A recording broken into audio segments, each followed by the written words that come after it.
ரமணி, சே எங்கே போயிருப்பா? ஒருவேளை அம்மா வீட்டுக்கு போயிருப்பாளோ?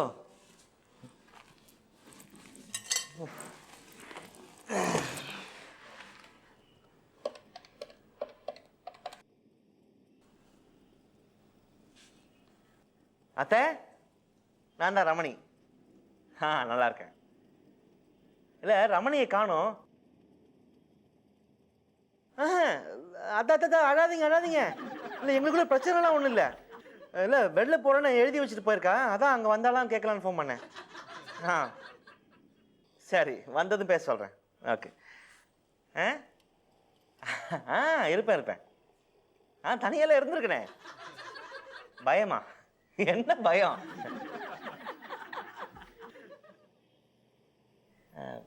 வீடு புதுசு தான், பெருசு தான். ஆனால் நம்ம வீடு தானே, என்ன பயம்? சுடுகாடு பின்னாடி தானே இருக்கு. ஆமாம். ஆஞ்சநேயர் காயத்ரியா? தெரியும். அதெல்லாம் எதுக்கு இப்போ? சரி, நான் வந்து பேச சொல்கிறேன். ஓகே, வச்சிடறேன். பயமா? என்ன பயம்? அத்தை வேற.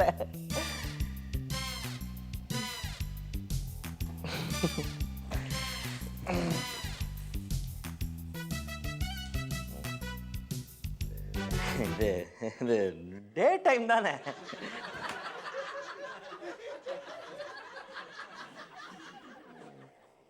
ஓம் ஆஞ்சநேயாய வித்மஹே மாயி புத்திராய தீமஹி. அதான் தெரியுமே, என்ன பயம்?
ரமணி, வரேன்.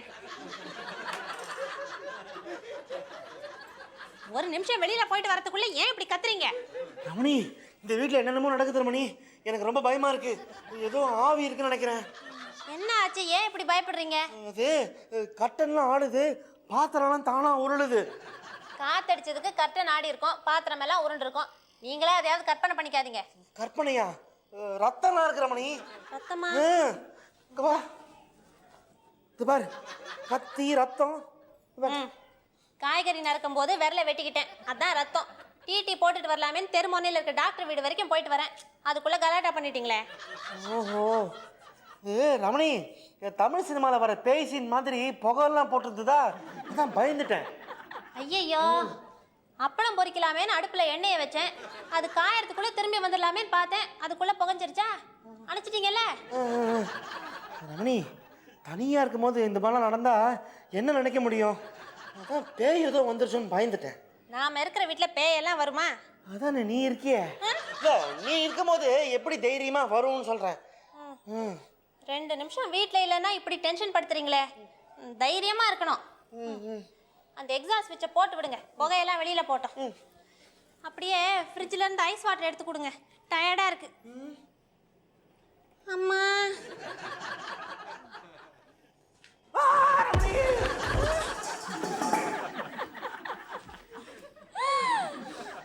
என்னங்க இது? ரமணி, ஃப்ரிட்ஜ் ஷாக் அடிக்குது. ஃப்ரிட்ஜை எப்படி திறந்தீங்க? ஹேண்டில் பிடிச்சி தான் திறந்தேன். ஐயோ ஐயோ, இந்த ஃப்ரிட்ஜை ஹேண்டெல்லாம் பிடிச்சி திறக்க கூடாது. இங்க பாருங்க, இப்படிதான் திறக்கணும்.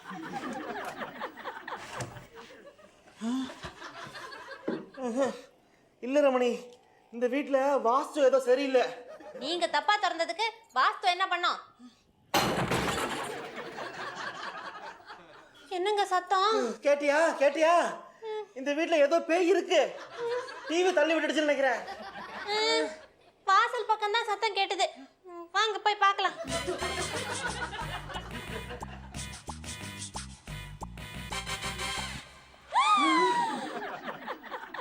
ஐயோ, என் பைக்கு.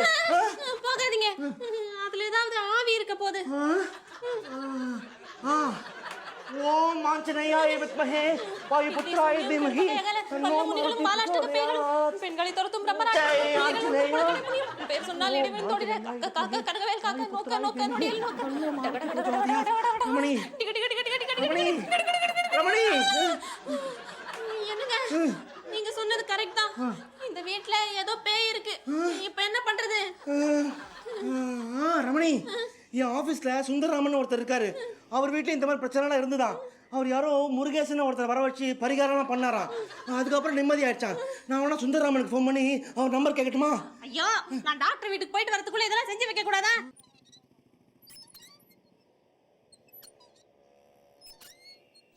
ஆக இதுதான் உங்க பிரச்சனை. இந்த வீட்ல ஏதோ கெட்ட ஆவி இருக்கு. மேடம் மேடம், கெட்ட ஆவின்னு உலகத்துல எந்த ஆவியுமே கிடையாது. மனுஷர்ல யாராவது கெட்டவங்க இருக்காங்களா? இப்ப சாரை விட உலகத்துல யாராவது ஒரு நல்ல மனிதரை பார்க்க முடியுமா? ஸ்மார்ட்டா இருக்காரு, நல்லா படிச்சிருப்பாரு நினைக்கிறேன், பெரிய உத்தியோகத்துல கூட இருப்பாரு. அவர்கிட்ட போய் சார் எனக்கு இந்த டை இல்லை அதை கொடுங்கன்னு கேட்டா கொடுக்காமையா போயிடுவாரு. என்ன சார் சொல்றீங்க? இந்தாங்க. இப்போ இந்த டையை கொடுத்துட்டாரேன்னு அந்த செயலை கேட்டுன்னு வச்சுக்கோங்க, கொடுப்பாரா? கொடுக்க மாட்டாரு. அதுக்காக அவர் கெட்டவரா? இல்ல. என்ன சார், கொடுப்பீங்களா? அப்படியே அவர் கொடுத்தாலும் நீங்க விடுவீங்களா? விட மாட்டீங்க. அதுக்காக நீங்க கெட்டவங்களா? இல்ல. அது மாதிரி தான் எந்த ஆவியுமே கெட்ட ஆவி கிடையாது. என்ன அப்போ கொஞ்சம் விளையாடுவாங்க, இந்த குறவலை கடிக்கிறது, நகத்தாலை கீறுறது, நாக்கு வெளியே வர மாதிரி பொருளை லைட்டாக தட்டுறது, மாதிரி விளையாடுவாங்க. பேசிட்டு இருக்கும்போது விளையாடிக்கிட்டு ஒரு 10 நிமிஷம் பொறுமையா இருங்க. யார்கிட்ட பேசுறீங்க? நான் நீ கெட்டவங்கன்னு சொன்னீங்களே, அங்கே நின்றுட்டு இருக்காங்க. யார் நிக்கிறாங்க? ராஜு ஜி. आप नमस्ते. ராஜீவா? ராஜீவ் காந்தி சோஃபால உட்காந்துருக்காரு. வணக்கம்மா, வாங்க வாங்க வாங்க வாங்க உட்காருங்கம்மா. உங்க முன்னால் நான் உட்கார முடியுங்களா? நீங்க உட்காருங்கம்மா. யாரு? Mother mother. உங்க மதரா? அன்னை தெரசா. அவங்களும் இருக்காங்களா? அவங்க மட்டுமா? தோ பாருங்க, காந்தி இருக்காரு, அதான் நம்ம நேரு இருக்காரு, உள்ள டைனிங் டேபிள்ல காமராஜர் இருக்காரு. எங்க கண்ணுக்கு மட்டும் யாருமே தெரியலையே. எப்படி தெரியும்? அதுக்கு 3 கண்ணு வேணும். கண்ணா? வலது கண், இடது கண், ஞானக்கண். ஞானக்கண்ணா? அதான் அது உங்ககிட்ட இல்லையே, என்கிட்ட இருக்குது, நான் பார்க்குறேன். அப்போ நாங்க பார்க்க முடியாதா? முடியவே முடியாது, ஆனா பேசலாம். எப்படி? நீங்க போய் 2 ஊதுபத்தி எடுத்துருவாங்க ஸ்டாண்டோட. காக்கா காக்கா கனவே பண்டிட்ஜி, அதில் அப்படியே அப்படியே உட்காந்துங்க, அப்படியே உட்காருங்க. ராஜுஜி கொஞ்சம் கொஞ்சம் தள்ளி அங்கே உட்காரு. நீங்கள் உட்காருங்க, நீங்கள் உட்காருங்க.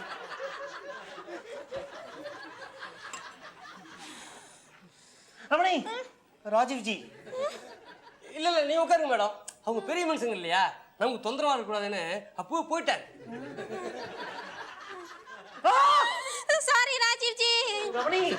என் கை மேல உட்காந்துட்டேன். ச்சே, ஏன் இப்படி பயமுறுத்துறீங்க? ஐயோ, தலையை காணோம். மேடம் இது மாதிரி நீங்க தொந்தரவு பண்ணக்கூடாது. இல்ல, கோட்டால போத்திக்கிட்டீங்களா, அதான் பயந்துட்டோம். மேடம் நான் மீடியம், உங்களையும் ஆவி இணைக்க போற ஒரு பாலம். அதுக்கு பயன்படுத்துறது தான் இந்த கோட்டு. இந்த கோட்டு இருக்க எங்க தாத்தா காலத்துல இருந்து பயன்படுத்திட்டு வர எங்க குடும்ப சொத்து. உங்களுக்கு அப்புறம் யாருக்கு போகும்? இருக்கா பையன் இருக்கா, இப்பதான் T-ஷர்ட் ரேஞ்சுக்கு வந்திருக்கான். சரி, உங்க பிரச்சனைக்கு எந்த ஆவிகிட்ட பேச போறீங்க? ராஜீவ் காந்தி, காமராஜர் தான் ஃபர்ஸ்ட் டை. வாங்க தலைவரே, வாங்க தலைவரே, வாங்க தலைவரே, வாங்க தலைவரே. யாரு? எம்ஜிஆர். உட்காரு, அங்கெல்லாம் தலைவரே, இங்க உட்காருங்க. ஏன்னா ரமணி சௌக்கியமா? நல்லா சாப்பிட்ணும், நல்லா சாப்பிட்டுட்டு தேகத்தை தினமாக வச்சுக்கணும். என்ன புரியுதா? என்னங்க எம்ஜிஆர் குரல்ல இவரே பேசுறாரு? நிஜமாவே எம்ஜிஆர் வந்திருக்காரா? மேடம் என்ன மேடம் நீங்க இப்படி அனாவசியமா சந்தேகப்படுறீங்க? அங்க பாருங்க, கோச்சிட்டு போறாரு. ஐயோ, வீட்டுக்கு வந்தவருக்கு ஒரு காப்பி கூட கொடுக்கல. டேய், எம்ஜி ராமச்சந்திரன் குடிச்சான்னா இந்த எம்ஆர் ராதா குடிச்சான்னா கோபி தானே குடிக்கணும். குடு, நான் குடிக்கிறேன். ராதாவா? உங்க பேரு முருகேசன்ல சொன்னீங்க. நோ, என் பேர் எம்ஆர் ராதா. எம்ஆர் ராதாவா? உனக்கு என்ன கேட்கணுமோ கேட்டுக்கோ. இருக்கு. நீங்க ரத்த கண்ணீர் நடிக்கும் போது நிஜமாவே உங்களுக்கு குஷ்ட ரோகம் வந்ததா? சபாஷ், கரெக்டான கேள்வி. நோ டவுட், தமிழ புத்திசாலின்னு சொல்லுவாங்க. நே நல்ல ஒரு கேள்வி கேட்டு புத்திசாலின்றதை ப்ரூவ் பண்ணிட்ட. அம்மா ரமணி, இவன் கூட குடும்பம் நடத்ததை விட இவன் ஃபுட்ல பாய்சன் வச்சு இவனை கொன்னுட.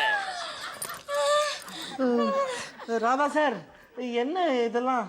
பின்னா மேன், ஒரு ஜென்டில்மேன் கேட்குற கேள்வி நீ கேட்குற. ரமணி, அவர் ரொம்ப கோச்சிக்கிறாரு, நீயே கேட்டுரு. ராதா சார், இந்த வீட்ல ஒரு ஆவி எங்களை ரொம்ப தொல்லைப்படுத்துது. அது யாருன்னு கொஞ்சம் சொன்னீங்கன்னா நல்லா இருக்கும். வேற யாரும் இல்லை, உன் மாமனார் தான். அவன் தான் உங்களை தொந்தரவு பண்ணி இருக்கிறான். நினைச்சேன். ரமணி, உங்க அப்பா தான் இந்த மாதிரி கலாட்டெல்லாம் பண்ணுவாரு. சரியா போச்சு பார். ஐயோ, எங்க அப்பா இன்னும் உயிரோட இருக்காரு. அவர் சொன்னது ஏன் மாமனார. யாரு? எங்க அப்பாவா? அம்மா ரமணி, ஓப்பனிங்ல இருந்து கிளைமேக்ஸ் வரையும் காபிச்சாரன் சொல்லிட்டு என்ன காட்ட மாட்டேங்கிறீங்களே. பாய். இங்க ராதா சார் போயிட்டாரா? இப்போ நீங்க யார் வந்திருக்கீங்க? நான் மீடியம் முருகேசன். அப்பா போயிட்டாரு. எனக்கு ஏதாவது கொடுக்க சொன்னாரா? இல்லையே. ரமணி, ஏன் போய் சொல்ற? மறுபடியும் வந்து கோச்சுக்கு போறாரு. ஐயோ, சும்மா இருங்க. அவரு என் மாமனார் கிட்ட பேச சொல்லிட்டு போயிட்டாரு. இப்ப என் மாமனாரை கூப்பிட முடியுமா? இப்போ உங்க மாமனார்ட்ட பேசுவோமா? மாமா. அப்பா, அப்பா.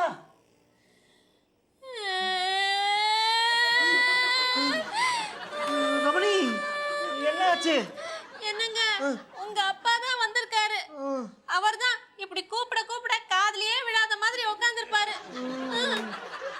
அப்பா. மாமா, காபி சாப்பிடுறீங்களா? எடுத்துட்டு வரேன். ரமணி, எங்க அப்பா காஃபி சாப்பிட மாட்டாரு. அவருக்கு சக்கரை வியாதி இருந்தது. காலையில ஒரு கிளாஸ், ஈவினிங் ஒரு கிளாஸ் பாவக்காய் ஜூஸ் தான் குடிப்பாரு. அப்ப அதையே எடுத்துட்டு வரேன். அம்மா ரமணி, எனக்கு அதெல்லாம் வேண்டாம்மா. எனக்கு சக்கரை வியாதியெல்லாம் கிடையாது. செத்த ஒன்று அதெல்லாம் போயிடுச்சு. இப்போ காஃபி, ஹார்லிக்ஸு, போன்வீட்டா, ஜூஸு இதெல்லாம் நிறைய சக்கரை போட்டு சாப்பிட்றேன்னு வச்சுக்கேன். நேத்தி கூட 1/2 கிலோ திருநெல்வேலி அல்வா சாப்பிட்டேன். ஆவி உலகத்துல அல்வாவா? திருநெல்வேலி ஜாதி கலவரத்தில் அடிபட்டு 2 பேர் அங்கே வந்தாங்க. அவங்க கொண்டு வந்து கொடுத்தாங்க. ஏன் மாமா, உங்க வீட்லயே வந்து இப்படி தொல்லை பண்றீங்களே, நாங்க உங்களுக்கு என்ன குறை வச்சோம்? எனக்கு என்னம்மா கவலை? ஆவி உலகத்தில் ஊசியிலேருந்து யானை வரைக்கும் கிடைக்குது. நேத்தி கூட 2 பவுலிங் கேலி ஓப்பன் பண்ணாங்கன்னா பார்த்துக்கேன். அப்போ எங்களையே இப்படி தொந்தரவு பண்றீங்க? என்ன பண்ணான்னு இவனையே கேளு. என்ன தப்பு பண்ணீங்க? நான் எதுவும் செய்யல ரமணி. வருஷம் திதி கூட ஒழுங்கா தானே கொடுத்துட்டு இருக்கோம். ஏண்டா டேய், செஞ்சு தப்ப மறைக்கிறதுக்காக செத்தவனுக்கு திதி கொடுக்குறியா? மாமா எப்படி கோவப்படுறாரு பாருங்க. அவர் ஆசை எதையும் நீங்க நிறைவேத்தாம விட்டுருக்கீங்க. இல்லை ரமணி. ரமணி, நான் வேலைக்கு ஜாயின் பண்ணும்போது டெபாசிட் கட்டுறதுக்கு பணம் இல்லாமல் இருந்தது. அப்போ அவர் இந்த 5 சவரன் செயினை அடகு வச்சு கொடுத்தாரு. நான் வந்து உடனே மீட்டு கொடுத்துறேன்னு சொன்னேன். ஆனால் அவர் செத்து போனதுக்கு அப்புறம் தான் மீட்க முடிஞ்சது ரமணி. இப்போவாது ஞாபகம் வந்ததே. ஆவி உலகத்துல என்னால தலை நிமிர்ந்து நடக்க முடியல. வெறுங்கழுத்தோடு நடக்கிறது எவ்வளவு கொடுமையா இருக்கு தெரியுமா? மாமா, அந்த செயின் அவரை திருப்பி கொடுத்துற சொல்றேன். ஆனா எப்படி கொடுக்கறது? அதெல்லாம் இந்த முருகேசன் சொல்லுவான். எனக்கு பின்னாடி ஒரு குழாயை உடைக்க வேண்டிய வேலை இருக்கு, நான் வரேன். மாமா, நாப்பா போயிட்டாரா? பேசுனீங்களா? என்ன சொன்னாரு? பேசினாரு. ஒரு செயின் கேட்டிருக்காரு 3 பவுன்ல. ரமணி போய் சொல்லாத, 5 இல்லை. சும்மா இருங்க. ஏற்கனவே ஃப்ரிட்ஜை கெடுத்து வச்சிருக்காரு. குழாயை உடைக்கிறேன்னு பின்னாடி போயிருக்காரு. நிறைய செலவு இருக்கு. 3 பவுன் போதும். 3? என்ன சார் இப்படி அவசரப்பட்டா எப்படி? உங்களுக்காக தானே உங்க மககிட்டையும் மருமகிட்டையும் பேசிட்டு இருக்கேன். பொறுமையா இருக்கு சார், பொறுமையா இருங்க. 5 பவுன் தான் கேட்டாரு. நான் தான் வாய் தவறி 3ன்னு சொல்லிட்டேன் இல்லைங்க? அத அவர்கிட்ட எப்படி சேர்க்கறதுன்னு உங்களையே கேட்க சொன்னாரு. அதுக்கு தான் நான் மீடியா இருக்கேனே. அது ரொம்ப ஈஸி மேடம்.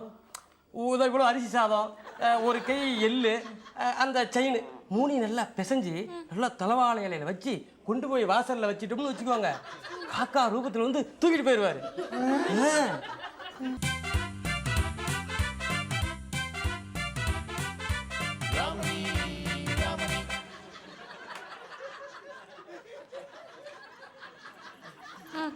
அந்த செயினை கொடுங்க. ரமணி, இதுதானா? வேற பழைய செயின் ஏதாவது இருங்க, கொடுப்பாரு. அவசரப்பா. வாங்க வாங்க வாங்க வாங்க வாங்க. மேடம் இங்க வை. வாங்க. மேடம் மேடம் மேடம் சத்தம் போடாதீங்க. ஆவிங்கள்ல கூட சில திருட்டு ஆவிங்க காக்கா ரூபத்தில் சுத்திட்டு இருக்கோம். அவங்க வந்து எடுத்து போயிடுவாங்க. வாங்க நம்ம போலாம். உங்க மாமனார் வந்து எடுத்துக்குவாரு. வாங்க வாங்க வாங்க வாங்க வாங்க.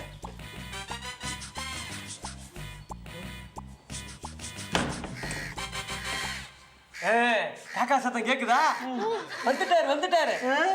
பார்க்கலாம். பார்க்க கூடாது, கோச்சிட்டு பறந்து போயிடுவாரு. திரும்ப வந்து நம்மளை தொல்லை பண்ணுவாரு. இப்ப நிறைய காக்கா சத்தம் கேக்குது. அது 5 பவுன் இல்லையா, ஒரு பாதுகாப்புக்காக அவங்க ஃப்ரெண்ட்ஸ் எல்லாம் கூட்டிட்டு வந்திருப்பாரு. 5 நிமிஷம் கழிச்சு போய் பார்ப்போம். அதுக்குள்ள அந்த டை எப்படி கட்டுறதுன்னு சொல்லி தரீங்களா?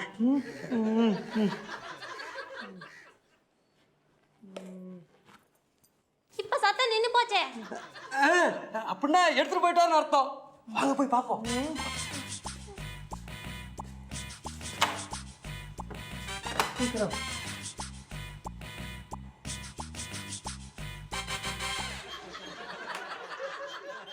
பாத்தீங்களா? பாருங்க ரமணி, இலை காலியா இருக்கு ரமணி. ஆமாங்க. உங்க அப்பா வந்து படையிலையும் சாப்பிட்டு அந்த 5 பவுன் செயினை எடுத்து போயிட்டாரு. இனிமே ஆவி உலகத்துல செயினை போட்டு தலை நிமிர்ந்து நடப்பாரு. என்னங்க, ரொம்ப ஆச்சரியமா இருக்கு. ஒரு ஆவி வந்து 5 பவுன் செயின் எடுத்துட்டு போயிருக்கு, அதுவும் காக்கா ரூபத்துல. இதுக்கே ஆச்சரியப்பட்டா எப்படி மேடம்? மயிலாப்பூர்ல வெங்கட்ராமன் ஒருத்தர் டிவிக்கு பணம் கட்டிட்டு டெலிவரி எடுக்காமயே செத்து போயிட்டாரு. இதே மாதிரி தான் சாப்பாட்டுல டிவியை பிசைஞ்சு வச்சோம், காக்கா அதையே தூக்கிட்டு போயிடுச்சு. தூக்கிட்டு போகும். இவங்களோட 5 பவுன் செயினை யார் தூக்கிட்டு போனதா சொன்னீங்க? இவர் அப்பாவோட ஆவி. அப்போ இந்த பையன் யாரா பாவி? நீ எப்படா மாட்டல? போடா. ஆய், ஓடினா கொன்னுடுவேன். வாட வாடாயம் கூட. இதாம்மா உன்னோட 5 பவுன் செயின். மாமா, இது என் செயின். இது ஏன் நீங்க எடுத்தீங்க? இதை நான் எங்க அப்பாக்காக இலையில வச்சிருந்தேன். நான் எடுக்கலைன்னா இந்த பையன் எடுத்துட்டு ஓடி போயிருப்பான். யார் மாமா இந்த பையன்? தா மீடியம் முருகேசன், இவனுடைய பையன் ஸ்மால் முருகேசன். இவனுக்கு 2 பேரும் சேர்ந்து லார்ஜ் ஸ்கேல்ல ஊரே ஏமாத்திட்டு இருக்கானுங்கம்மா. இது தெரியாம நீங்க போய் இவனுங்க கிட்ட மாட்டிக்கிட்டீங்க. எம்ஜிஆர் எம்ஆர் நம்பாததெல்லாம் இவர் மேல வந்து பேசுனாங்களே. நம்பாதே நம்பாதே. எம்மா ராதா, வெள்ளக்காரனப்பா அவன் நம்புறானா? அதனால தான் முன்னாடி போயிட்டே இருக்கிறான். நான் பின்னாடி கை கெட்டு போயிட்டே இருக்கிறோம். நம்பாத. இதனாலயும் ஆவி வருமா மாமா? ஆவி என் மேல வருதா? அட ஏமா இந்த மாதிரி 40 குரலை மாத்தி மாத்தி பேசுவாமா? Total fraud. அடே முருகேசா, இனிமே உங்க 2 பேரும் இந்த பக்கத்துல பார்த்தேன் தொலைச்சிடுவேன். போட போடா. Get out! என் கையே கையே 7 வருஷம் சொல்லி கொடுக்குறேன், இன்னும் ஒரு வேலையை முழுசா பண்ண முடியல. எப்பதான் தொழில் கத்துக்க போறியோ? அட ஏமா 21st செஞ்சுரியில ஆவி டெவில் பூதம் பிசாசுன்னுக்கிட்டு இல்ல மாமா, இந்த வீட்ல என்னென்னமோ நடக்குது. என்னம்மா நடக்குது? மாமா அது ஜன்னல் கர்டன் ஆடுது, ஃப்ரிட்ஜ் ஷாக் அடிக்குது. இவர் பைக் கூட தானா கீழே விழுந்துருச்சு மாமா. ஜன்னலை மூடுனியா? மூடிட்டேன். அப்புறம் கர்டன் பறந்துதா? அதுக்கப்புறம் பறக்கல. காத்து அடிச்சது, கர்டன் பறந்தது. ஜன்னலை மூடின உடனே நின்று போச்சு. ஃப்ரிட்ஜுக்கு எர்த்து நீங்கள் ஒழுங்காக கொடுத்துருக்க மாட்டீங்க, அதனால ஷாக் அடிச்சது. பைக்கை ஒழுங்காக ஸ்டாண்டு போட்டு நிறுத்தினியா? அது இறங்கின உடனே டோரில் நோட்டு பார்த்தேன், சரியா ஞாபகம் இல்லை மாமா. ஒழுங்காக ஸ்டாண்டு போட்டு நிறுத்தியிருக்க மாட்டேன், அதனால தான் பைக்கு கீழே விழுந்தது. இல்ல மாமா, இதெல்லாம் உங்க வீட்ல நடந்தா உங்களுக்கு புரியும். இவங்க அப்பா இந்த செயின் மேல தீராத ஆசையோட இறந்து போயிட்டாரு. அதான் திரும்ப வந்திருக்காரு. எங்க அப்பா ஆசையோட வச்சிருந்த ஊஞ்சல் நான் உங்ககிட்ட கொண்டு வந்து கொடுத்தேன், ஞாபகம் இருக்குதா? அந்த ஊஞ்சல் மேல எங்க அப்பா உசிரியே வச்சிருந்தார். அவர் இறந்து போய் 20 வருஷமா அந்த ஊஞ்சல் என்கிட்ட தான் இருந்தது. அந்த 20 வருஷத்துல ஒரு நாள் கூட அந்த ஊஞ்சல் ஆசையோட பாக்குறதுக்கு எங்க அப்பா வரவே இல்லையே.